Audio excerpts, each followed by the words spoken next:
Адамдын ден соолугу тууралуу сөз болгондо, алардын репродуктивдүү ден соолуктун дагы мааниси өтө чоң. Биз бүгүн бул темада сүйлөшүү үчүн студияга Ысык Көл облустук эне жана репродуктивдүү ден соолукту коргоо борборунун директору Асыл Акмолдоеваны чакырганбыз. Кутмандатыңыз менен. Кутмандатыңыз. Студияга кош келдиңиз. Рахмат. Негизи ушул бизде репродуктивдүү ден соолук жөнүндө көбүрөөк айтып келебиз. Анан бул эмне үчүн маанилүү? Бул эң маанилүү суроо. Бүгүнкү күндө репродуктивдүү ден соолук деген биринчиден эмне? Бул репродуктивдүү системанын, башкача айтканда жыныстык системанын физикалык, психикалык жана социалдык баардык аспектилеринде, ушулардын баардык аспектилериндеги жакшы абалы. Репродуктивдүү ден соолук эмнеге влиять этет? Бул биринчиден үй бүлөдө жубайлар ортосундагы мамилелердин жакшы болушуна, жашоо сапатын жакшыртууга, ошондой эле пландаштырылган, каалаган кош бойлуулукка, коопсуз кош бойлуулукка жана бактылуу, балалуу, ден соолугу чың балалуу болууга өбөлгө түзөт. Ооба. Ушул жерде жана бизде ушул облус боюнча сиздер карайсыздар да, анан кайсыл жагында көбүрөөк көйгөйлөр бар? Абал мындай кандай негизи? Азыркы биздин коомдо репродуктивдүү ден соолуктун абалы орточо десем жаңылышпайм. Себеби биринчиден тышкы жана ички миграциянын күчөшүнө байланыштуу жыныстык Сабаттуулук,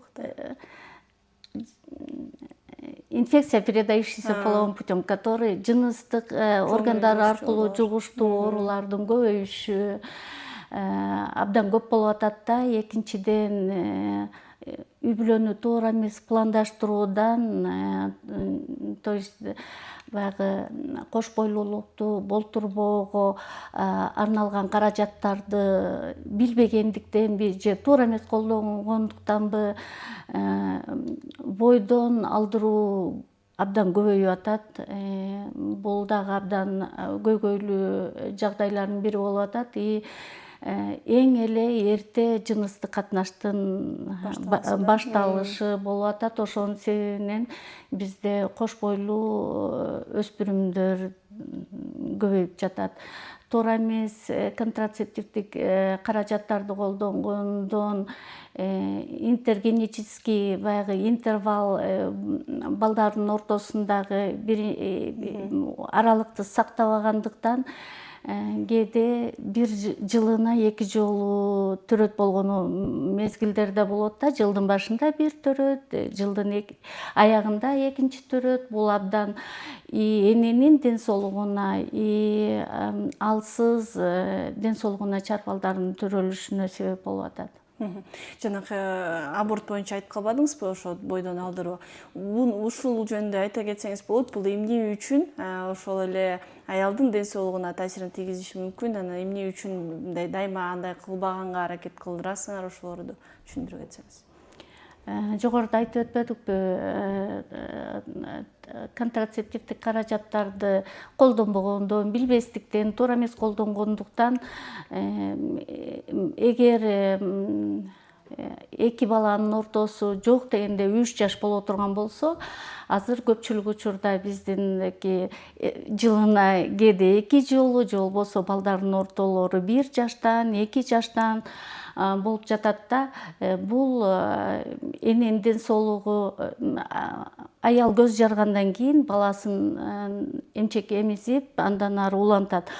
Бул аялдын ден соолугунун резервин начарлатат. Төрөсө, анан баланы дагы эмчек эмизсе, туура эмес тамактанса, аялдын ден соолугунун акыбалы начарлайт дагы. Кийинки кош бойлуулукта уже сөзсүз түрдө пландаштырылбаган кош бойлуулук болуп калса, кийинки баланын өсүшү да начарлайт.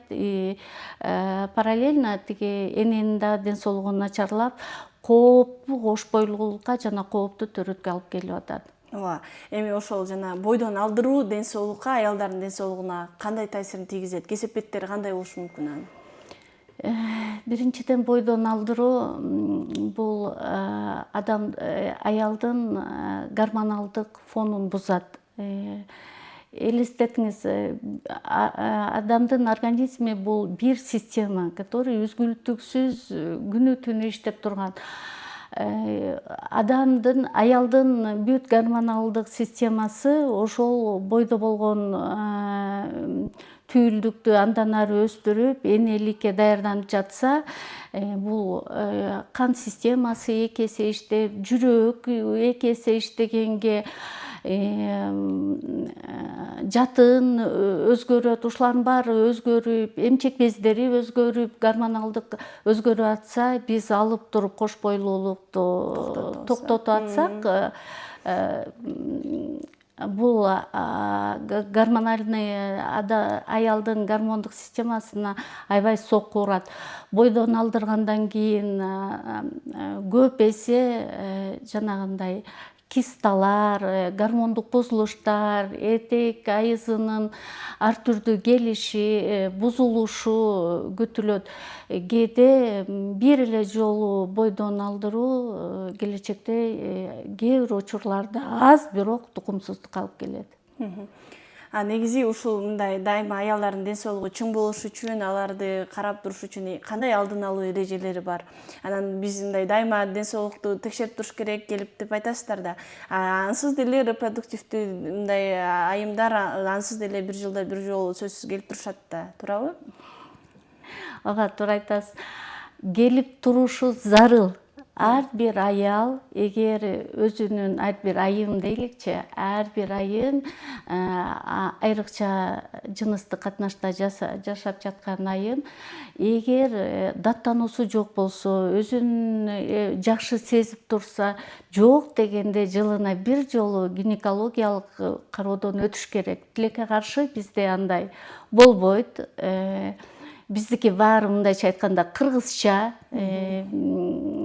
Биз ооруганда гана, көпчүлүк учурда ооруп, баягы эгер оору болсо, бул биринчи иретте жубайлар ортосундагы мамилени начарлатат, жашоо сапатын начарлатат, физикалык жөндөмдүүлүгүн начарлатат. Ошол себептен только кайрылганы бизди аябай өкүндүрөт да. Конечно, ар бир айым жылына бир жолу өз каалоосу менен чакыртпай, үй бүлөлүк дарыгерлердин талаптарын аткарып, жылына бир жолудан келип турса, биз үчүн да абдан жакшы, өздөрү үчүн дагы келечекте өздөрүнүн ден соолугу үчүн, кош бойлуулуктарынын коопсуздугу үчүн жана дени сак, жакшы жакшынакай бала, наристелүү болууга өбөлгө түзөр эле. Бизге берилген убакыт соңуна чыгып келатат. Эфир соңунда ушул айымдарга, алардын жакындарына кайрылып өтсөңүз, эмне үчүн ушул ден соолукка маани бериш керек, көңүл буруш керек, анан эң негизги мындай эрежелер кайсылар? Кандай кеңеш бересиз? Биринчи себептен биринчи кеңешим энелерге кайрылат элем, жаш энелерге. Ушу кичинекей кыздардан гигиенасына көңүл бурушса, учурунда профилактикалык кыздарды кароодон өткөрсө, анан мектептерде гигиеналык сабаттуулуктарды жогорулатса, жаш кыздардынга эрте жыныстык катнашта болуулардын зыянчылыктары жөнүндө көбүрөөк түшүндүрсө жакшы болот эле. Андан кийин турмушка чыкканда негизи эле туура тамактануу керек. Азыр биздин жаштар көбүн эсе фастфуд, газировка, кола, фанта ичип, туура эмес тамактанышат. Туура эмес тамактангандыктан себебинен салмагынын көбөйүшү, ашыкча салмактануу көбөйөт. Ашыкча салмактануу эмнеге алып келет? Гормоналдык бузулууларга, кант оорусунун, диабетинин күчөшүнө алып келет. Ушулардын баардыгы эле кайра кайрылып келип, порочный круг кайра эле кош бойлуулуктун татаалданышына, дени сак эмес балдардын төрөлүшүнө алып келип, дени сак балдардын төрөлүшү үй бүлөнүн экономикалык финансылык каражаттарын дагы азайтат. Андай балдарды обследование дарылоого көп каражаттар жумшалат. Ошондуктан ушулардын баарын эске алса, туура тамактанып, гигиенаны сактап, учурунда профилактикалык кароолордон өтүп турса, абдан сонун болот эле. Чоң рахмат. Таң эрте келип, эң маанилүү болгон ден соолук, анын ичинде ушул репродуктивдик ден соолук темасын козгоп, биздин телекөрүүчүлөргө пайдалуу маалыматтарыңыз менен бөлүшкөнүңүзгө ыраазычылык билдирем.